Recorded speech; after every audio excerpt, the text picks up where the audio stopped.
Hello, everybody. Welcome to BeerSmith Podcast number 38. We've got a great show today on hop chemistry. And the one quick announcement, which I mentioned also last week, is we got BeerSmith 2.1 coming out roughly mid-May. Has two major features new to it. One of them is a brew day timer, help you as you're walking through your brew day, kind of shows you the steps and plays an alarm as it goes to each step. The other one is the BeerSmith Recipe Cloud, which is a new website that I'm launching. It'll be integrated with BeerSmith so you can share recipes across machines and also share them with your friends. And there's a whole bunch of social media stuff built into it. I think you'll really enjoy it.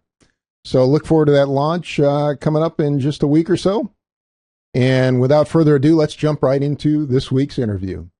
Today on the show, my guest is James Altwies, who is the president and CEO of Gorst Valley Hops at gorstvalleyhops.com.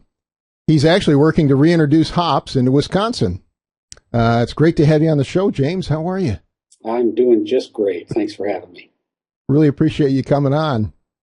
So I know, most U.S. hops are now grown in the Pacific Northwest, but I know that a long time ago they were grown all over the country because one of my great-great-grandfather, great-great-great-grandfather, one of those guys, he actually grew hops in central New York is what he did for a living.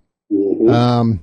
Can you tell us a little about your mission to try and reintroduce hops into Wisconsin? Well, what we're looking for is a new, relatively new cash crop for our growers in the region. And, we knew that we could grow hops in Wisconsin. We've done it in the 1860s, much like, the folks in the New York and the East Coast regions there, they were growing them, starting in the late 1600s. Mm-hmm. So we said, we have an opportunity here. We have a burgeoning craft brewer market, and they're, as artists, they're always looking for, a way to accentuate, their craft. So we said, we can bring them something from an ingredient perspective that maybe they don't have access to. And it's not that they can't get hops in other places, but they may not be able to get some of the quality attributes that we're able to provide on a small scale from a large-scale grower-broker. So that was our intent. So how's it going so far up there in Wisconsin? Is it starting to catch on? It's definitely going well, that's for sure. We have more demand than we have supply. But the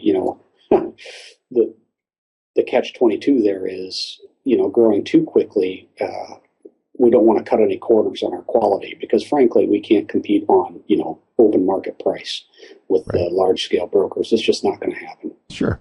So we have to deliver something else, and that something else is quality. And it's heavily dependent upon process, both growing and processing, and that's volume-based.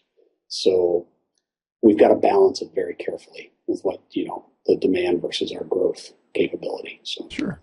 But in a roundabout way, yes, it's going fantastic. That's great. I'm glad you're doing well. Thank you. Well, today we're going to dive into hop chemistry a little bit, but I thought I'd maybe start with just the basics so everybody understands what we're talking about. Can you walk over, talk a bit about, what a hop flower is, sort of how you grow it, how you process it, so people can use it for brewing? Absolutely. Well, hops are what we call an herbaceous perennial.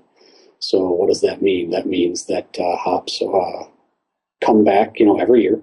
Don't have to replant them every year, but they die back to the ground every winter. So, these things are growing, 16 to 25 feet tall in just a matter of weeks. And so you can imagine, the nutrient and water demand these things have. In some varieties, it is very true. They will grow 12 to 16 inches a day. So you can literally watch these grow. Now, there are two types of hop plant. There's male plants and there's female plants. So there's the sex of the plant is very important because we only want the female flower. And that's the traditional hop cone.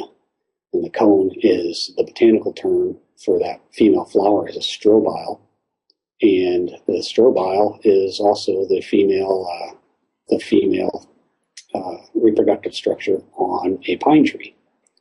So thus we call them cones. Mm-hmm. Now, in the U.S., we do not want these varieties, these female flowers, pollinated by boys. Boys in the hop yard are no good. So we keep them out.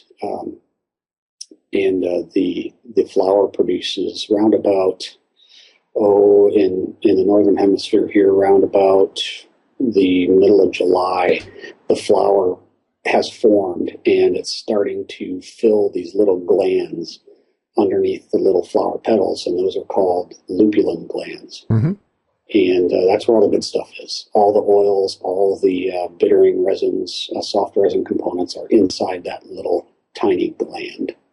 That's what we're after as brewers and hop growers, is that gland. Okay, so you grow them, say July, August time frame. You get ready to harvest them. Then what do you go through? What's the next process? Well, they're picked. Traditionally, they were picked by hand. Even some small scale growers harvest by hand still. But there are a few commercially available small scale harvesters in the market right now, and all the way up to these monsters they have in the Northwest. They're harvested. They're dried, which is extremely critical. Mm-hmm. In our workshops, we call hop drying how to wreck your crop in 30 minutes or less, and because it will happen that quickly. And once they're dried, they go to the processing center where they're hammer milled, pelletized, vacuum sealed, all that good kind of stuff. They're turned into a pellet from a whole cone. Right, that's and then I mean, most of us buy pellet hops now, although right. You can get plug and mm-hmm. leaf hops, I guess. Mm-hmm. Yes, you can. But, we call them T90s, the T90 pellet. They're about 6 millimeters in diameter or so, and anywhere from, 4 or 5 millimeters long all the way up to a couple centimeters. Just depends on how they come out of the die. And, vacuum sealed in gas barrier bags, things of that nature.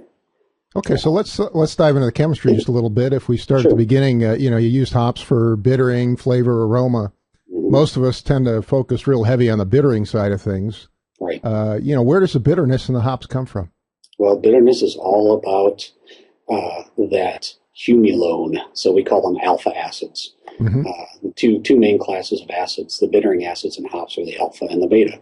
Well, the beta acids add some components to the hops, but alpha acid is really where all the bittering action is at. And it's a soft resin acid that is insoluble in water. So it won't dissolve into your wort. It won't. It actually has very little bittering flavor right off the plant. It's not until it's isomerized in the boil. So we need to add energy in the form of heat to force this alpha acid molecule to kind of change its shape a little bit. So I know. So what are the humulones? Can you walk us through a few of the humulones, just so people understand? There's three main, what we call fractions, acid fractions of the alpha acid. It's humulone, cohumulone, and adhumulone. And there's some discussion now in the brewing chemistry world as to which one of those resins or all of them contribute to bittering. And there's been sort of a push, an industry push to talk about cohumulone as contributing a harsh, as they call it, bittering.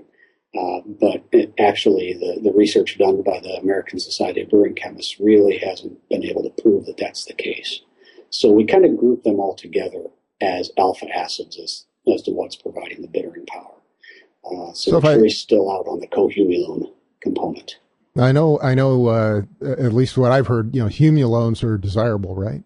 In general, humulones, yes, that's your alpha acid right there. That's how we measure them, and as to which fraction is the more potent bittering agent, we still don't know.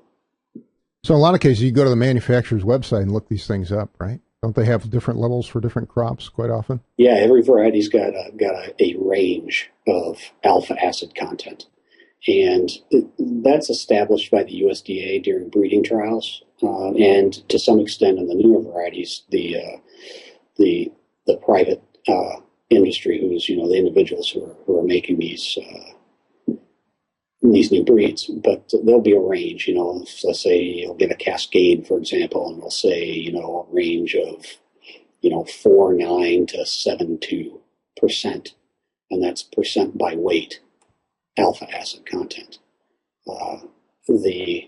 And then that can vary. That alpha acid content can vary year to year, just due to Mother Nature and in the complexities of growing a plant like this. So just thinking off the top of my head, what makes some of the low alpha acid hops, the so-called aroma hops, more desirable for finishing than, say, some of the high alpha, super alpha hops? Right. Well, and honestly, what we're finding in our market is we're trying to change that trend. For years and years and years, the concept was, well, you use these high bittering hops, things that basically have 9% alpha and over, all the way up to 18 or 19% in something like a Newport, only for bittering, because frankly, that's what they're really, really good at. They've got a lot of bittering punch for the dollar, but they also have some very unique aromas, but people don't necessarily pay attention to those because the preconception is that they're only for bittering. Now, for the aroma type hops, so anything really that's we call them dual purpose hops, anything in that 7% alpha range and lower. Historically, you would have had to add so much of these hops to get a really, really bitter beer that they were used mostly for their aromatic, essential oil components, which are a completely different breed of chemical and hop. That's just another level of hop chemistry. Another group, huh? Yes, completely another group. They don't, the oils don't add to bittering at all. They're strictly all about the nose and the more delicate bouquet of the beers that we make. Right. Well, going back to the humulones, though, you talked about isomerization. What actually goes on during this isomerization, during the boil process here? Well, if we looked at the chemical structure of an alpha acid and a beta acid side by side, they'd be remarkably similar. Mm-hmm. The difference here is that the alpha acid has not to get too crazy chemistry on you, but it has what we call a hydroxyl group, an OH group, and that's very easily dissociated from the main molecule of this alpha acid, of these humulones. What that allows the molecule to do when we add heat to it is it allows it to change its shape, change its molecular shape. It doesn't add or subtract really any atomic structure. It does a little bit of a shimmy and a twist, and all of a sudden that slight twist, change in the shape of that molecule, when we add heat, turns it into something that we perceive on our tongue as bitter, and something that changes the molecule's properties from insoluble in water to completely soluble in water. And so that's that isomerization, and that takes temperature or energy, in this case it's temperature, and time. Mm-hmm. So in a lot of cases where we're dealing with high alpha hops, you'll see add this much at this point in the boil, add this much at this point in the boil, and it takes time for those pellets to break apart and for all that humulone in there to isomerize. And so that's generally when we talk about how long in the boil, that's what we're talking about, is how long does it take for all these alphas to isomerize into something bitter. Now, one of the things I know a lot of homebrewers debate is at what temperature does that occur? Does it actually have to be boiling? Can it just be at a really high, non-boiling temperature? Right. And that answer is yes and yes. It's all about rates. So really, when we talk about these chemical reactions, we talk about energy, right, which is the heat, and time. So if you have a really, really high temperature in a short period of time, you can get a similar effect by having a lower temperature in a longer period of time. Does that make sense? Yeah, I mean, I've heard of some commercial brewers starting to even do whirlpool hops, where they're not actually boiling a lot of the hops. They still are adding some alpha acid, but they are, and that rate of reaction is based on temperature and time. So any way we want to play with that ratio, we can to get to the same isomerization levels. However, what we have to be careful of is that we've got other chemistries going on at the same time, mostly around volatiles. So if we throw a hop in the boil and we're going like gangbusters, really hot, and we're going to go short, well, you're going to blow off quite a bit of the volatile compounds that contribute to aroma when doing that. Sure. Right. So it's a double-edged sword. Well, I mean, you want to talk for a minute about the aroma compounds, these hop oils that you're talking about, the volatile ones? Yeah, the volatile ones. And that's where we're finding the small-scale hop grower, almost an artisan hop grower, but that's kind of pretentious. What we can do here, we have the opportunity to go low and slow, like barbecue. I tell people, we dry very low temperatures, we process at very low temperatures, because these oil fractions are extremely volatile. Well, that's one reason why they have an aroma. It's because they volatilize. It's called the heat of vaporization. So there are four main oil fractions in hop oil, so to speak. It's myrcene, humulene, caryophyllene, and farnesene. And the ratios of those fractions in the hop oil as a whole is what makes it piney or citrusy or, musty or spicy or, tropical fruit-like. Mm-hmm. And the tricky thing with this is all of those oils all boil at different temperatures. Oh, wow. So something like farnesene, which is the primary contributor in the Czech variety Saz and the U.S. daughter Sterling, boils at 79 degrees Fahrenheit. Wow. So if you're drying, very low. if you're in the Pacific Northwest, they dry at 140 degrees in their kilns. Mm-hmm. If you damage the lupulin gland at all, the farnesene that's inside of there will boil away. Right. So by the time they get to the kettle, their farnesene levels are nil. Right. And we can just keep backing up, the chain there where, myrcene boils at 280 degrees, 250 degrees. So it's going to survive the boiling wort regardless. Mm-hmm. What about the other two? Humulene, I believe, is at 150 and boils at 150. These are Fahrenheit. And then caryophyllene, I believe, is at 110. So, you wouldn't really want to steep those in a hot wort. Those would be probably better added during dry hop or something like that, right? Exactly. Now there's, it's not so much about as soon as they hit that temperature, they're gone. Right. There are other components like in a wort or even in dry hopping after we've had some time for that, that liquid to age a little bit. We get things like glycoproteins and other complexes in that liquid that act as almost like a soap. And they bring those oils into solution. And, so you can have a higher temperature as long as we can grab onto those oil molecules and hold onto them using, these solubilizing, technical term, of the glycoproteins and whatnot, alcohols even to some extent in the wort and the beer. To hold on to these delicate oils. So let's say I want to capture some of these in the beer. What are some of the best techniques to use to do that? Well, really what we're looking at is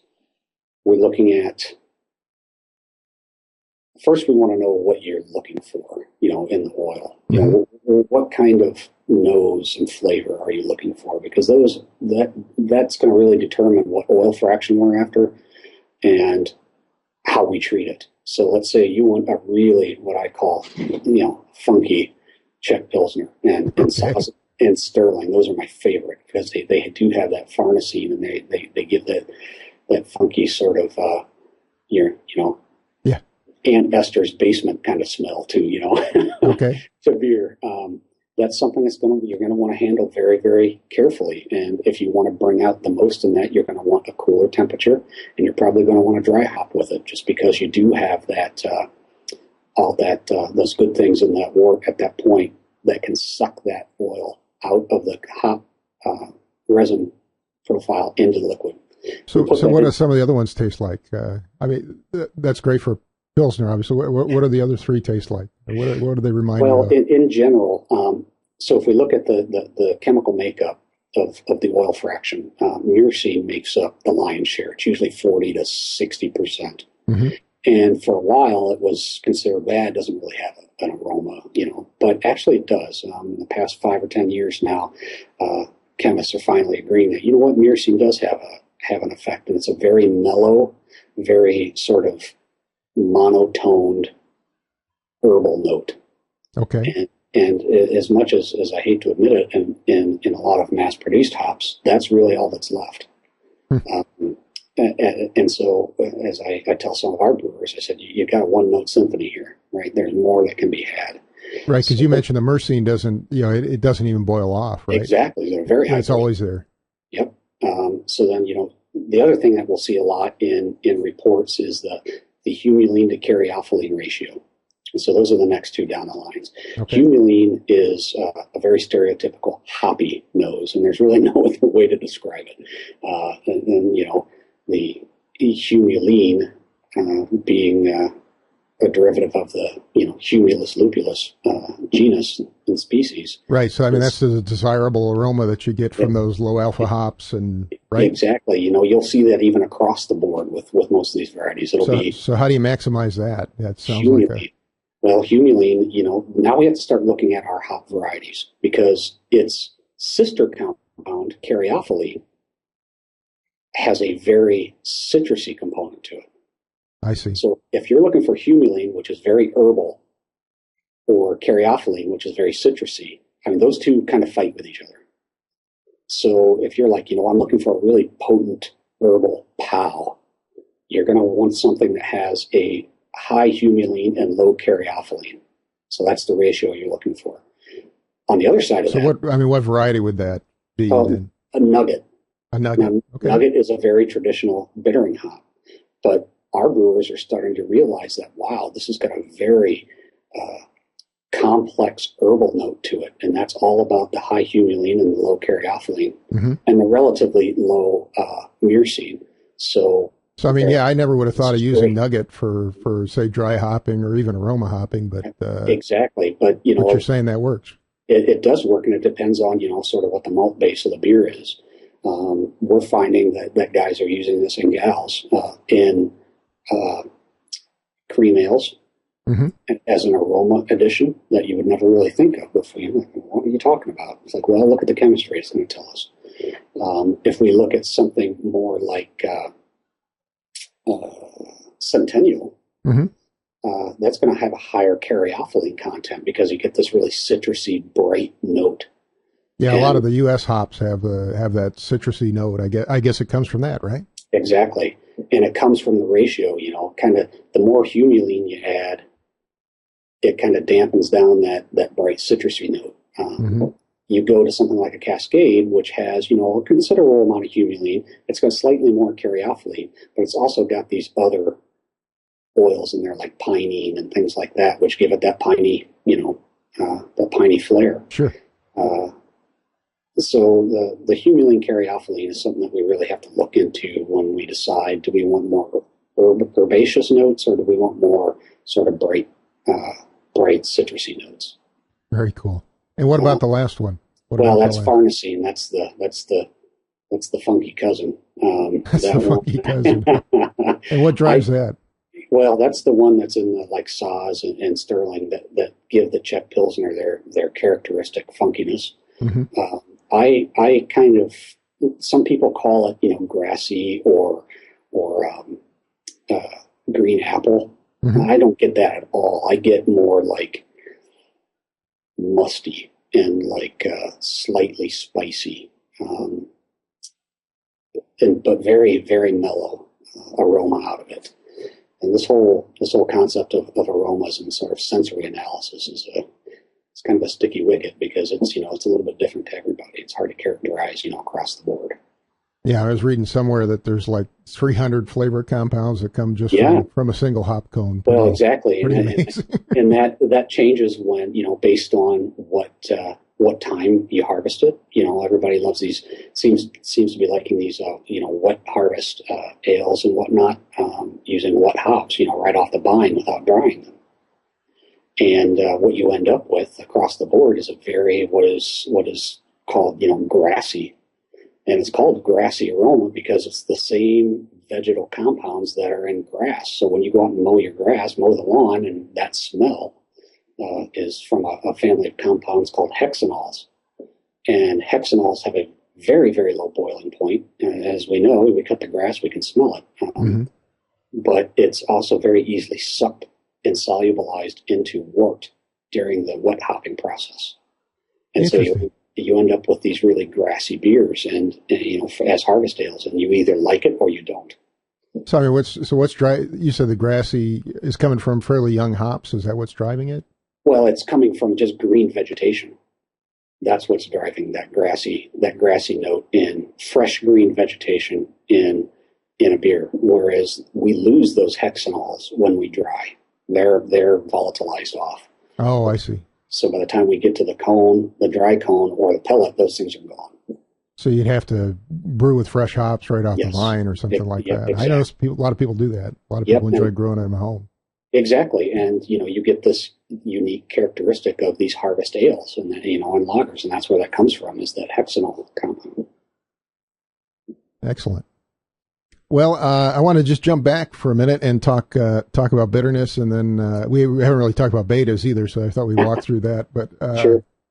But bitterness, let's go back to the humulones and you go through this isomerization process and then you get what we call IBUs. What's an IBU really measuring? Well, it's just the how powerful the bittering is, and it's an arbitrary number. Well, it is, and we measure that in the lab, and we do it in our lab for our brewers all the time. It's very similar to the way we measure alpha acids in hops, and it's looking at it's just a scale. It's a scale that we assign an arbitrary number to, based on we use a piece of equipment called a spectrophotometer, mm-hmm. and we're looking at absorbance, and so we're looking at what is the active, basically level of bittering compounds in this beer. But it's primarily looking at one or two compounds, right? Yeah, absolutely. It's not looking across the whole flavor spectrum here. Yeah, no, we're looking at isomerized alpha acids is what we're looking at.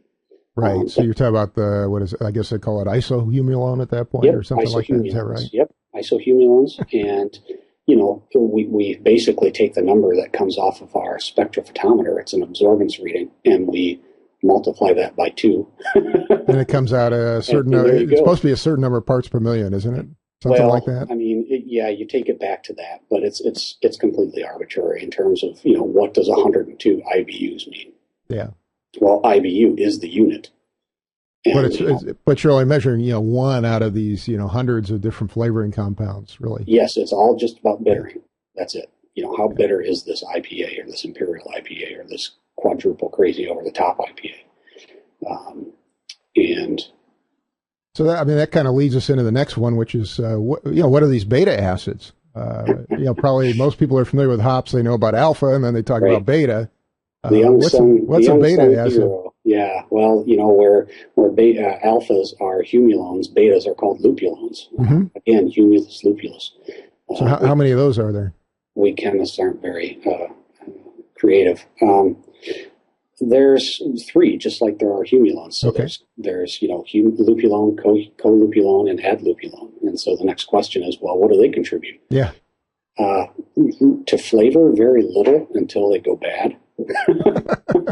and then we get the characteristic skunky, sweaty socks, rotten vegetable odor. So if you got skunky beer, you're using old hops. Is that what you're telling me? Yeah. Oxidative byproducts. So oxygen gets in and UV light hits these compounds and they break down into smaller fractions, smaller molecular components. And those have generally very distinct sensory impacts. How's that sound? Right. But the beta acids by themselves aren't really soluble, right?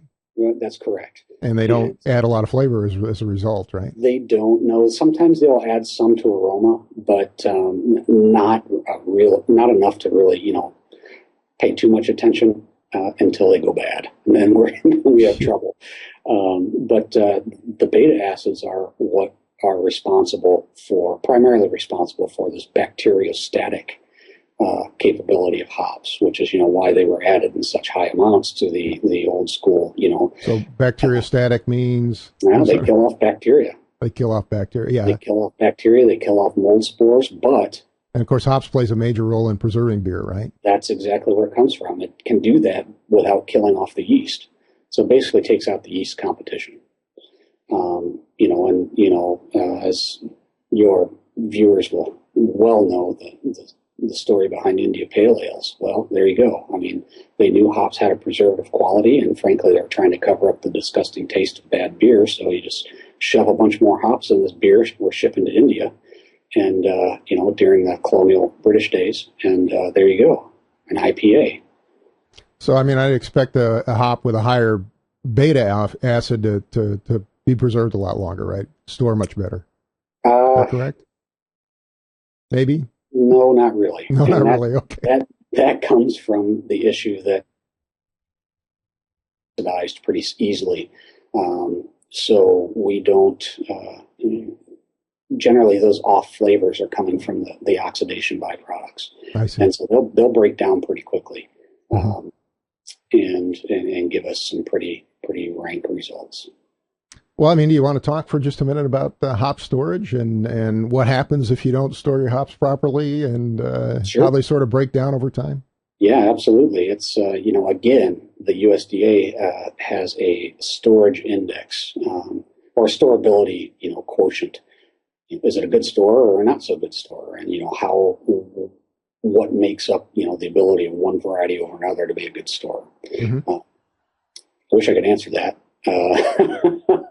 We haven't gotten quite down that path yet to figuring that one out yet. But just in general, I could walk through what happens when it does break down as hop starts to age. It's oxidation. It's oxygen. Same thing with the human body.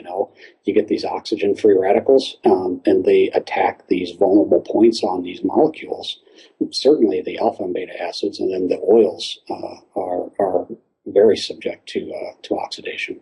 So you get these breakdown products that have some of them have very acute sensory components to them. You get the skunky beer flavor or that light struck beer flavor. In that case, it's not so much oxygen doing the damage, it's UV light. So we're really adding energy to those chemical bonds, and we're breaking those big molecules down into smaller fractions, and the results are not so great. So it sounds like just about everything breaks down: the alpha acids, the beta acids, and I assume the hop oils, which are pretty fragile anyways, they break down over time as well. Correct. Right? Absolutely correct. And the way we avoid doing that is, we keep oxygen and we keep light away from our hops. So how do we do that? Well, we package them in special baggage. Foil pouches, yeah. Well, we call them barrier bags. It's generally a couple different plastic laminations, and sometimes they're aluminized. The aluminum layer keeps the light out, but it doesn't do anything for anything else. We vacuum them, vacuum packs to suck the oxygen out. We purge them with an inert gas like nitrogen to flush out any, or the majority of the oxygen that's in the bag before we seal it. And you mentioned earlier, but temperature plays a big role in storage as well, right? Huge, absolutely. Yeah. Huge. You have to refrigerate the hops, right? Without a doubt, and we even go to the length of freezing our hops. So when they ship out, they are frozen. They come out of a minus 20 or minus 30 C freezer. Wow. And because it's all about quality, and not that the hops have been stored that long, but it's kind of a belt and suspenders approach. They're still frozen by the time they get to the brewer. And then they can put them into their cold storage. The thing that will kill hops is once you open them, keeping them opened. That I can't tell you how many times I've been in a brewery and I've seen bags of hops just sitting wide with their mouths wide open in a cooler. Or if you go into your local brew store and they've got all the hops sitting on the shelf. Or in clear bags, that drives me crazy. If you can see through it, that's not probably the best thing for hop storage. Certainly when you're storing it in a cooler and in translucent bags under fluorescent light, that's putting out high UV. That drives me crazy.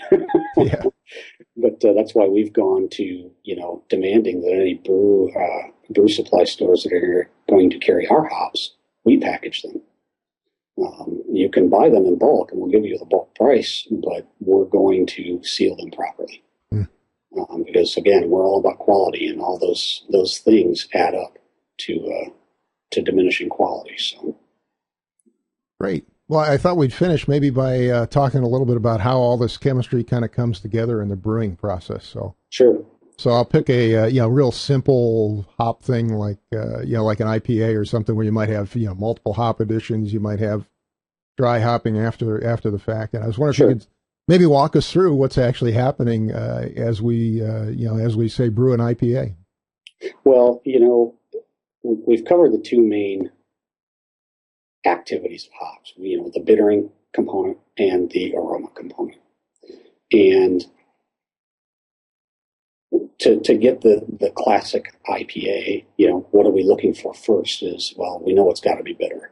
So we're going to be focusing on utilization, right? What's our best conversion in the boil on the hot side for isomerizing these alpha acids, for getting the biggest bang for our buck in the bittering component. We also keep in mind, sort of while we're doing that, late additions to the hot side can create bittering, like we talked about, but it can also help to start bringing in some of these oil fractions. So late in the boil, and as the temperatures are coming down, we can start thinking of, we can still get bitter, but now what sort of foundation do I want to build for the aroma component? Because we can get those more robust oils, the humulene and the myrcene, into solution at that point. Well, one question I get quite a bit is how late is good? Because, people talk about, 20 minutes being a late hop addition. And I personally think that's a little bit long. What's your opinion on that? Well, what I think a lot of folks find, and they may not understand why it's happening, is, you've got hops in at, for a long boil. And you're going to get great utilization maybe. And look at the conversion rates I'm getting. But you're also basically, you're cooking vegetable matter. And what do you get out of that? You get these cooked vegetal esters coming over into the beer. Sure. And so you get that, this is great, but I kind of don't like cabbage in my beer flavor. And I think that's what's happening. People are maybe, that have the tendency to boil for that long, or have that addition in that long, in that kind of heat, need to look at a higher alpha hop at a shorter length, at a shorter period of time, to eliminate sort of that overcooking the vegetable component. So that's for the boil. What about late, when you talk about a late hop addition, what's a good time frame for that? Is it 10 minutes, 5 minutes? What are we talking about? If you want to actually preserve some of those oils as you're walking through. Well, I think we're going to want to keep it in there, sometime around, that 5 minute range. It's enough to get some bump from the alpha through conversion, but you realize you're not going to convert all of that alpha in that short period of time, certainly when the temperature's coming down. So, but it's going to start to solubilize a good portion of those oils. And to give you that foundation around that 5 minute mark or so. Mm-hmm. And then certainly when the heat's off and we're going over onto the cool side,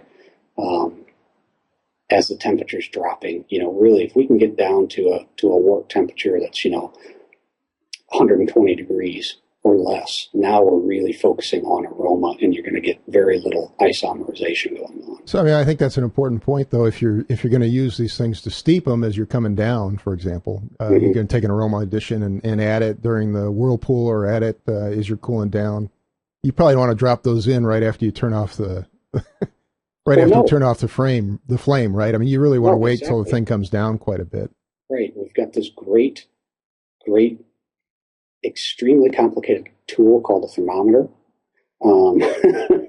Use it. And, keep in mind those sort of temperatures that I talked about, these oils flashing off at. That's really when they become really available for these other chemicals in the wort now to glob onto.